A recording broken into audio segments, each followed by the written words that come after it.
आणि एक मोठी बातमी समोर येते। जळगावच्या रावेरमध्ये मुसळधार पाऊस कोसळतोय। विजांच्या कडकडाटासह जोरदार पाऊस झालाय। या पावसामुळे तूर, उडीद, कपाशी या पिकाला मात्र फटका बसण्याची शक्यता आहे। त्यामुळे शेतकऱ्यांच्या चिंतेत चांगलीच वाढ झाली आहे। अधिक माहिती घेऊयात, मंगेश जोशी आमचे प्रतिनिधी आपल्या सोबत आहेत। मंगेश, काय अधिक माहिती? नक्कीच प्रज्ञा, खरं तर गेल्या 10 दिवसाच्या विश्रांतीनंतर जळगाव जिल्ह्यात मुसळधार पावसाचं आगमन झालं असून रावेर तालुक्याला मुसळधार पावसाने झोडपल्याचं पाहायला मिळते आहे। खरं तर गेल्या 1.5 ते 2 तासापासून जे आहे मुसळधार पाऊस जो आहे हा रावेर शहरासह परिसरात सुरू असून यामुळे खरं तर तूर असेल, कपाशी असेल, उडीद, मूग असतील या पिकांना मोठा फटका बसण्याची शक्यता असल्यामुळे शेतकरी मात्र चिंताग्रस्त झालेला आहे।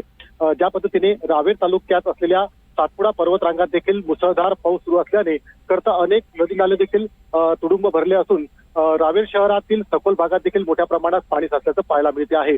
पुढील 2 दिवस जळगाव जिल्ह्यासह रावेर तालुक्यात मुसळधार पावसाची शक्यता ही हवामान तज्ज्ञांनी वर्तवलेली आहे। प्रज्ञा, नक्कीच मंगेश, मात्र इतक्या मोठ्या प्रमाणात पाऊस होईल याचा अंदाज यापूर्वी वर्तवलेला होता का? कारण हातातोंडाशी आलेलं पीक अनेकांचं वाया गेलंय।